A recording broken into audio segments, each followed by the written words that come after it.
तो देश और दुनिया की 100 बड़ी खबरें आपने देखी। असम में तूफान ने भयंकर तबाही मचा दी है। तूफान और तबाही की एक एक तस्वीर आगे बुलेटिन में आपको दिखाएंगे। यूक्रेन के मारिउपोल से बमबारी की डराने वाली जो तस्वीर सामने आई है वो भी हम आपको दिखाएंगे, लेकिन पहले अलीगढ़ से जो बड़ी खबर सामने आ रही है वो आपको बता दें। अलीगढ़ से खबर है, यहाँ लाउड स्पीकर विवाद के बीच एसपी की नेता रुबीना खान ने बयान दिया है। उसके खिलाफ एफआईआर दर्ज की गई है।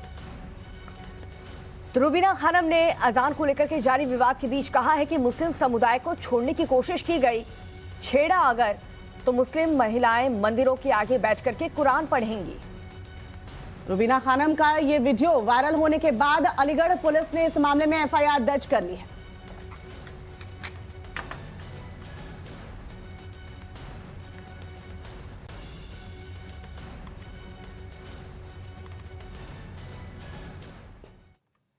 और खबरों में आगे बढ़ेंगे, बात करेंगे जम्मू कश्मीर की, जहां पर आतंकियों के अटैक के सीसीटीवी फुटेज सामने आए हैं। पूरा वीडियो आगे आपको दिखाएंगे। साथ ही आपको यह भी बताएंगे कि बाबा सिद्दीकी की इफ्तार पार्टी में ऐसा क्या हुआ कि उसकी चर्चा हर तरफ हो रही है। लेकिन पहले चलिए नजर डाल लेते हैं इस खबर पर। तो जहांगीरपुरी हिंसा में दिल्ली पुलिस को एक बड़ी सफलता मिली है। सोनू चिकना को पुलिस ने आखिरकार गिरफ्तार कर लिया। पूरी खबर 1 मिनट में आपको दिखाते हैं। नीले कुर्ते वाले इस शख्स को पुलिस ने गिरफ्तार कर लिया है। इसका नाम है सोनू चिकना। हिंसा के दौरान हाथ में पिस्टल लिए नजर आया था। शख्स पर आरोप है कि उसने 16 अप्रैल को जहांगीरपुरी में हुई हिंसा के दौरान फायरिंग की थी। इसका जो नाम अब तक पता लगा है सोनू शेख एलियास यूनुस एलियास इमाम, और निश्चित रूप से जो पिछले शनिवार को जो अनफॉर्चुनेट ये जो दंगा हुआ है उस इलाके में, उसका सबसे दुर्दांत अपराधी के रूप में इसे माना जा रहा है। सोनू चिकना के पिस्तौल को पुलिस ने बरामद कर लिया है। सोनू चिकना की गिरफ्तारी क्राइम ब्रांच की टीम ने की। दिल्ली पुलिस के क्राइम ब्रांच की टीम सोमवार दोपहर उसके घर पर दबिश देने गई थी। गिरफ्तारी के बाद सोनू को आज कोर्ट में पेश किया जाएगा। जहांगीरपुरी में हुई हिंसा की जांच के लिए 14 टीम का गठन किया गया है। दोषियों तक पहुंचने के लिए सीसीटीवी फुटेज को खंगाला जा रहा है। जहांगीरपुरी हिंसा में अब तक 25 लोगों की गिरफ्तारी हो चुकी है। जहांगीरपुरी हिंसा को लेकर टाइम्स नाउ नवभारत के स्टिंग ऑपरेशन में बड़ा खुलासा हुआ है, दिखाते हैं आपको। दिल्ली के जहांगीरपुरी में एक मुस्लिम युवक ने टाइम्स नाउ नवभारत के छिपे कैमरे पर दावा किया कि जहांगीरपुरी में एक हिंदुस्तान और एक पाकिस्तान है। बहुत सारे लोग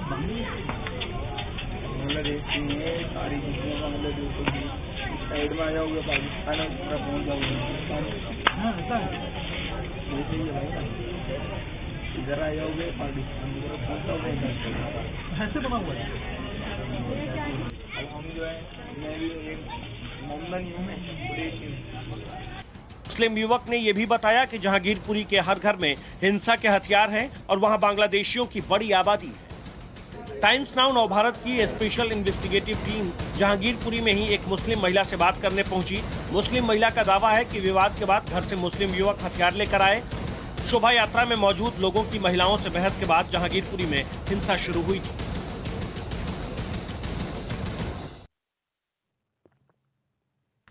और हिंसा के बाद पूरी दिल्ली की सुरक्षा बढ़ा दी गई है। इनपुट के आधार पर पुलिस जांच को आगे बढ़ा रही है। जहांगीरपुरी में हुई हिंसा के बाद से राजधानी अलर्ट मोड पर है। दिल्ली के तमाम संवेदनशील इलाके में सुरक्षा व्यवस्था को बढ़ा दिया गया है। संवेदनशील इलाकों में अतिरिक्त सतर्कता बरती जा रही है। टाइम्स नाउ नवभारत के स्टिंग के बाद इलाके में ड्रोन से नजर रखी जा रही है। ड्रोन के जरिए छतों पर विशेष नजर रखी जा रही है। पुलिस ने अब तक 25 लोगों को गिरफ्तार कर लिया है। दिल्ली के स्पेशल सीपी दीपेंद्र पाठक ने स्टिंग ऑपरेशन पर टाइम्स नाउ नवभारत से खास बातचीत की। उन्होंने कहा कि जांच में जो चीजें आएंगी हम उन्हें शामिल करेंगे और जांच करेंगे। जो भी इनपुट्स आ रहे हैं उसको हम डिटेल तरीके से इन ऑल इट्स न्यूएंसेस उसको हम एग्जामिन करेंगे और उसके बाद हम किसी कंक्लूजन पे पहुंचेंगे। अभी किसी कंक्लूजन पे पहुंचना या उसके ऊपर कोई बयान देना या कुछ बोलना उचित नहीं होगा। इस बीच हिंसा फैलाने में अमन कमेटी के सदस्य और कांग्रेस कार्यकर्ता तबरेज का भी नाम आ रहा है। ऑपरेशन दिल्ली फाइल्स में स्थानीय पार्षद के पति अश्विनी बागड़ी ने दावा किया, जहांगीरपुरी में इतनी मुस्लिम आबादी है कि 15 मिनट में सारे हिंदू खत्म हो सकते हैं। लाउड स्पीकर का विवाद थमने के बजाय बढ़ता ही जा रहा है। विवाद में अब असम के मुख्यमंत्री भी कूद पड़े हैं। महाराष्ट्र, मध्य प्रदेश, बिहार समेत कई राज्यों से होते हुए लाउड स्पीकर की लड़ाई असम पहुंच गई है। अब असम के मुख्यमंत्री हेमंत बिस्वा ने मस्जिदों में बजाए जा रहे लाउड स्पीकर पर रोक लगाने की मांग की है। बिस्वा की दलील है कि लाउड स्पीकर धर्म से जुड़ा नहीं है, लिहाजा कोई एग्जाम के समय लाउड स्पीकर न बजाए। During the Nobis time, has loudspeaker been used? Definitely answer is no. So these are some practice which are not integral to religion but develop with the time. मस्जिदों से loud speaker हटाने की मांग को लेकर पूरे देश में नई बहस छिड़ी हुई है। इसी बीच समाजवादी पार्टी की नेता रुबीना खानम ने विवादित बयान दिया है। तो हम महिलाओं ने भी चूड़ियां नहीं पहन रखी हैं, सैकड़ों की तादाद में महिलाएं, हम मोर्चा संभालेंगे और हम तुम्हारे मंदिरों के सामने जाकर के बैठेंगे और अपने कुरान का पाठ करेंगे। रुबीना खानम के दिए विवादित बयान के खिलाफ पुलिस ने केस दर्ज कर छानबीन शुरू कर दी है। इससे पहले कर्नाटक के हिजाब विवाद को लेकर भी रुबीना खानम ने विवादित बयानबाजी की थी। प्रधानमंत्री मोदी के गुजरात दौरे का आज दूसरा दिन है। आज कई कार्यक्रम में शामिल होंगे पीएम। देखिए रिपोर्ट। अहमदाबाद में पीएम मोदी आज 2.5 किलोमीटर लंबा रोड शो करेंगे। पीएम मोदी का रोड शो अहमदाबाद एयरपोर्ट से लेकर इंदिरा ब्रिज तक होगा। रोड शो से पहले बनासकांठा जिले के दियोदर में बनारस डेयरी के नए परिसर और आलू प्रोसेसिंग प्लांट का उद्घाटन का कार्यक्रम है। पीएम मोदी के 3 दिवसीय दौरे के दौरान गुजरात को 22,000 करोड़ रुपए का तोहफा मिलने वाला है, जिसमें बनास डेयरी परियोजना का नया प्लांट भी शामिल है। नए प्लांट के उद्घाटन करने के लिए पीएम मोदी सुबह 9:40 पर बनासकांठा पहुंचेंगे। इस नए डेयरी प्लांट में पिछले प्लांट की तुलना में कहीं ज्यादा डेयरी प्रोडक्ट तैयार हो सकेंगे। बनास डेयरी के दोनों प्लांट शुरू होने के बाद देश का ही नहीं, एशिया का सबसे बड़ा डेयरी प्लांट बन जाएगा। डेयरी प्लांट के उद्घाटन के बाद पीएम मोदी जामनगर जाएंगे, जहां WHO global centre for traditional medicine की आधारशिला रखेंगे। इस दौरान मॉरिशस के पीएम और WHO के अध्यक्ष भी मौजूद रहेंगे। शाम 6 बजे मोदी का रोड शो होगा, जिसकी तैयारी पूरी कर ली गई है।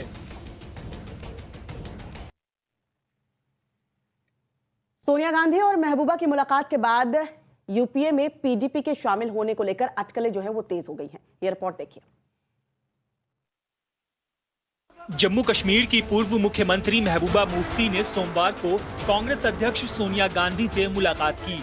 माना जा रहा है कि इस मुलाकात के पीछे प्रशांत किशोर की अहम भूमिका रही। इस मुलाकात के बाद यूपीए में महबूबा की एंट्री को लेकर अटकलें तेज हो गई हैं। जम्मू कश्मीर में विधानसभा चुनाव डिलिमिटेशन के बाद होगा। सोनिया आवास पर हुई मुलाकात को जम्मू कश्मीर में होने वाले चुनाव से जोड़कर ही देखा जा रहा है। माना जा रहा है कि जम्मू कश्मीर में बीजेपी को रोकने के लिए पीडीपी और कांग्रेस में गठबंधन हो सकता है। इस बीच कांग्रेस को मजबूत करने के लिए सोनिया आवास पर बैठकों का दौर जारी है। पिछले 3 दिनों में कल दूसरी बैठक हुई। बैठक में सभी राज्यों के तमाम बड़े नेता मौजूद रहे। 2 दिन पहले दिल्ली में पार्टी अध्यक्ष सोनिया गांधी के आवास पर आयोजित कांग्रेस पार्टी की बैठक करीब 4 घंटे तक चली थी। कांग्रेस पार्टी को 370 सीटों पर ध्यान देना चाहिए। माना जा रहा है कि प्रशांत किशोर जल्द ही कांग्रेस में शामिल हो सकते हैं। और अगली रिपोर्ट असम से है। असम में आए तूफान में भारी तबाही मची है। अब तक 23 लोगों की जान जा चुकी है। देखिए रिपोर्ट। पीएम नरेंद्र मोदी ने भी असम में बारिश तूफान के चलते आम लोगों की जानहानि पर शोक जताया है। भारी बारिश की वजह से 592 गांव प्रभावित हुए हैं। असम के कई जिलों में पिछले 4 दिनों से बारिश हो रही है। भारी बारिश की वजह से 1 लाख से ज्यादा लोग प्रभावित हुए हैं। भारी बारिश के साथ बिजली गिरने से राज्य में भारी तबाही मची है। गोलपारा, बारपेटा, डिब्रूगढ़ में भारी नुकसान हुआ है। तेज हवाओं की वजह से कई पेड़ उखड़ गए। कई जिलों में घरों के गिरने की खबर है। तूफान के कारण 22,000 से अधिक मकानों और अन्य इमारतों को नुकसान हुआ है। राज्य में गर्मियों के मौसम में आंधी तूफान के साथ होने वाली बारिश को बोडो इशीला कहा जाता है। असम के अलावा नागालैंड और मेघालय में भी भारी बारिश हो रही है। भारी बारिश की वजह से मेघालय में करीब 200 घरों को नुकसान हुआ है। मौसम विभाग के मुताबिक अगले 1 से 2 दिनों तक तेज हवाओं के साथ भारी बारिश हो सकती है। लगातार हो रही बारिश के कारण असम के कई जिलों में बिजली सेवा पूरी तरह से ठप हो गई है, जिससे लोगों की मुश्किलें और बढ़ गई हैं। खरगोन हिंसा को लेकर के शिवराज सरकार किसे 1 करोड़ रुपए देने जा रही है, पूरी खबर आगे आपको बताएंगे। लेकिन अभी एक बड़ी खबर जो आ रही है उत्तर प्रदेश से, वो आपको बता दें। देश में हो रही सांप्रदायिक घटनाओं को देखते हुए यूपी के सीएम योगी आदित्यनाथ ने अधिकारियों को निर्देश दिए हैं।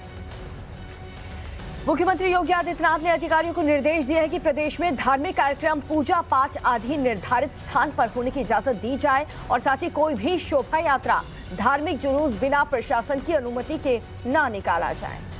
अधिकारियों को दिए निर्देश में फिलहाल नए आयोजनों को अनुमति नहीं दी जा रही है। साथ ही यूपी सरकार ने थानाध्यक्ष, सीओ और पुलिस कप्तान से लेकर जिलाधिकारी सभी प्रशासनिक और पुलिस अधिकारियों की छुट्टियां 4 मई तक रद्द कर दी।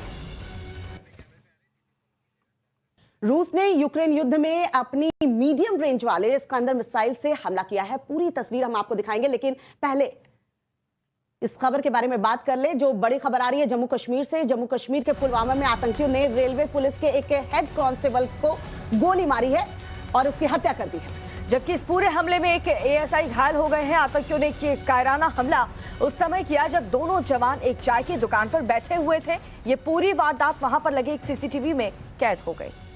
आतंकी पीछे से आया और उसने दोनों जवानों पर फायरिंग शुरू कर दी, फिर तुरंत मौके से फरार भी हो गया। आतंकियों की गिरफ्तारी के लिए सुरक्षा बलों ने सर्च अभियान शुरू कर दिया है। तो आप देख सकते हैं इस इलाके में लगे सीसीटीवी फुटेज से ये पूरी घटना इसमें कैद हो गई है। और जैसा कि आप देख सकते हैं पुलवामा में आतंकियों की ये कायराना हरकत, जहां पर हर तरफ माहौल खराब करने की कोशिश की जाती है। ये आतंकी संगठन जिन्हें जम्मू कश्मीर में शांति रास नहीं आ रही, आतंकियों की गिरफ्तारी के लिए सुरक्षा बलों ने फिलहाल पूरे इलाके में सर्च ऑपरेशन शुरू कर दिया है। देखिए किस तरीके से चाय की दुकान पर बैठा था सेना का जवान और छिपकर आतंकी ने हमला किया और हमला करने के तुरंत बाद देखिए मौके से फरार हो गया। विद्रोहियों ने कहा है कि मिसाइल अटैक, पूरी खबर वीडियो के साथ आगे आपको दिखाएंगे। दिल्ली हिंसा की प्लानिंग किसने रची, कौन कौन है ऐसे हिंसा का किरदार और कहां से आए हथियार, ये भी आपको बताएंगे। लेकिन पहले खरगोन हिंसा से जुड़ी बड़ी खबर आ रही है, वो आपको बता दें। मध्य प्रदेश सरकार ने खरगोन हिंसा से प्रभावित लोगों के लिए राहत राशि का ऐलान कर दिया है। राज्य सरकार ने राहत राशि के रूप में 1 करोड़ रुपए का ऐलान किया है, जिसे हिंसा प्रभावित लोगों की सहायता में लगाया जाएगा। तो हिंसा प्रभावित लोगों के लिए 1 करोड़ रुपए का ऐलान कर दिया गया है, क्योंकि काफी कुछ नुकसान रामनवमी के दरमियान जब ये हिंसा हुई थी, काफी घरों को नुकसान पहुंचा था, आगजनी हुई थी। और ऐसे में मध्य प्रदेश सरकार ने ये बड़ा ऐलान किया है और पहले भी कह चुके हैं शिवराज सिंह चौहान की इसकी जो भरपाई है वो दंगाइयों से करेंगे। उनके घर पर भी बुलडोजर चलवाया गया था, लेकिन इस बीच जिनके घर पर नुकसान हुआ है उन्हें 1 करोड़ रुपए की राशि दी जाएगी।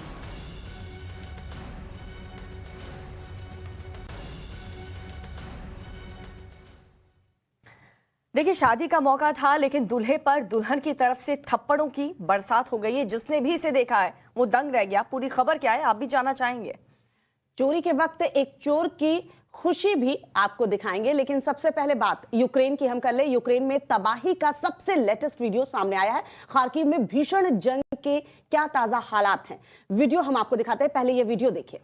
देखिए ये बिल्कुल नया वीडियो है। आर्थिक संकट की आग में झुलसते श्रीलंका की बिल्कुल नई तस्वीर हमारे पास आई है। क्यों चोर की चोरी करने के बाद डांस करते हुए नजर आए, आपने नहीं तो इस रिपोर्ट में आप देखिए जरूर।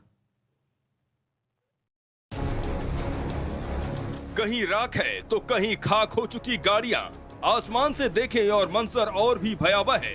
शमशान में तब्दील हो चुका है यह इलाका। यूक्रेन के चेरनीव का, जहां रूस के बम गोले ऐसे बरसे कि बस तबाही की ही तस्वीरें दिख रही हैं। चेरनीव की बर्बादी की तस्वीर आसमान से देखी, अब जरा जमीन से भी इसकी बर्बादी का लेटेस्ट वीडियो देखिए।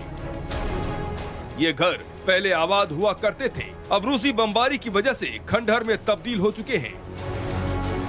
1-2 घर नहीं बल्कि हजारों की संख्या में घर बर्बाद हो चुके हैं।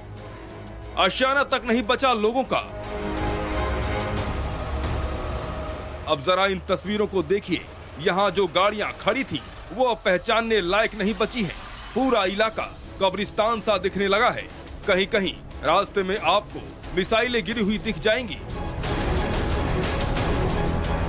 इस विध्वंसकारी तस्वीर में एक मार्मिक तस्वीर भी देखने को मिली, जहां गाड़ियां, घर सब तबाह हो चुके थे। उस शमशान में एक बच्चे की साइकिल मिली, वो भी सही सलामत। युद्ध के बीच बच्चे की साइकिल की तस्वीर अब वायरल हो रही है। कहीं इमारत में आग, कहीं जमीन पर बिछी लाश, कहीं जख्मी महिला को रेस्क्यू करते जवान। ये तस्वीरें सामने आई हैं यूक्रेन के खार्किव से, जो युद्ध के ताजा हालात को बयां कर रही कि यहां भीषण जंग चल रही है। अब इस तस्वीर को देखिए, जमीन पर घायल लोग इधर उधर पड़े हैं। खार्किव में रूस यूक्रेन के बीच हुई गोलीबारी में आम नागरिक निशाना बने हैं। कुछ घायल हालत में थे तो कुछ ने वहीं दम तोड़ दिया। इस बीच एक महिला गोलीबारी में बुरी तरह से घायल हो चुकी थी, जिसके बाद उसे बचाने के लिए जद्दोजहद की गई। यूक्रेन आर्मी ने अपनी घेरेबंदी में महिला को स्ट्रेचर से अस्पताल भिजवाया ताकि समय रहते उसकी जान बच सके। मैदानी इलाका और तोपों से निकलते आग के गोले। ये चीन की वॉर एक्सरसाइज का वीडियो है। चीनी आर्मी की ये वॉर एक्सरसाइज साउथ सिंजियांग इलाके में चल रही है, जहां वो अपने तोपों की नुमाइश के साथ युद्धाभ्यास कर रही है। युद्धाभ्यास के दौरान चीनी आर्मी ने अपने कई तोपों से एक साथ कई गोले दागे। तोपों की गर्जना से पूरा इलाका गूंज उठा। चीनी आर्मी रह रहकर युद्धाभ्यास के ऐसे प्रोपेगेंडा वीडियोस जारी करती रहती है। वो अपने पड़ोसी देशों के साथ दुश्मन देशों को यह संदेश देना चाहती है कि चीन हर वक्त युद्ध के लिए तैयार रहता है। हालांकि चीन के ऐसे प्रोपेगेंडा वीडियो से ना तो उसके कट्टर दुश्मन अमेरिका को कोई फर्क पड़ता है और ना ही चीन के पड़ोसी देशों को। श्रीलंका से आया ये वीडियो आपको हैरान कर देगा। यकीन नहीं तो आप भी आंख खोल कर देख लीजिए। पहले ये ऑटो की लंबी कतार देखिए, इसके साथ अब बाइक की लंबी कतार देखिए। ये कोई ट्रैफिक जाम की तस्वीर नहीं, बल्कि पेट्रोल पाने के लिए लंबी कतार लगी है। सैकड़ों की तादाद में खड़े ये लोग पेट्रोल पाने के लिए अपनी बारी का इंतजार कर रहे हैं। और ऐसी तस्वीर श्रीलंका में लगभग हर जगह है। श्रीलंका में पेट्रोल 250 के करीब बिक रहा है और वो भी बड़ी मुश्किल से पेट्रोल मिल रहा है। जहां भी पेट्रोल मिल रहा है वहां ऐसी ही लंबी लंबी कतारें लग जा रही हैं। कंगाल हो चुके श्रीलंका में महंगाई और अर्थव्यवस्था का बुरा हाल है। मूलभूत सुविधाओं के लिए लोग लगातार प्रदर्शन कर रहे हैं, लेकिन सरकार इस दुविधा से कैसे उबरे, इसे लेकर उसके पास कोई ठोस प्लान नहीं है।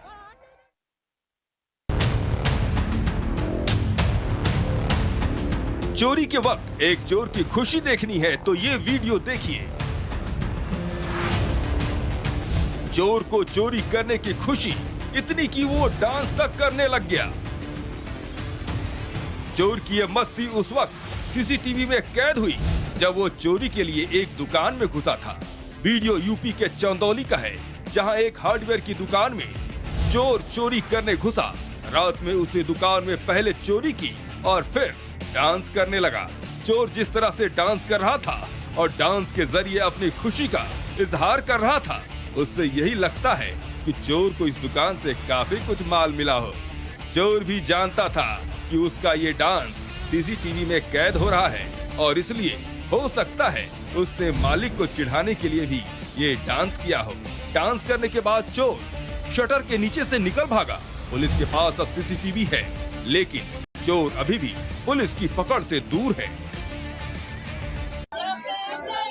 पहला थप्पड़, दूसरा थप्पड़ और ये तीसरा थप्पड़। शादी में दूल्हे को दुल्हन की तरफ से थप्पड़ों की इस बरसात को जिसने भी देखा वो दंग रह गया। ये वीडियो यूपी के हमीरपुर का है, जो अब तेजी से वायरल हो रहा है।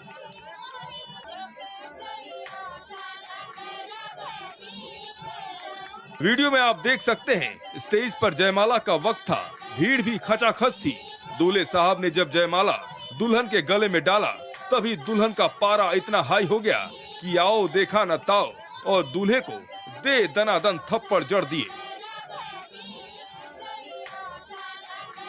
दूल्हे को थप्पड़ जड़ने के बाद दुल्हन गुस्से में स्टेज छोड़कर चली गई। बताया जा रहा है कि दूल्हा शराब के नशे में धुत था और शायद इसी बात से दुल्हन का पारा चढ़ गया और जयमाला के वक्त दुल्हन ने दूल्हे को तमाचे पर तमाचा जड़ दिया।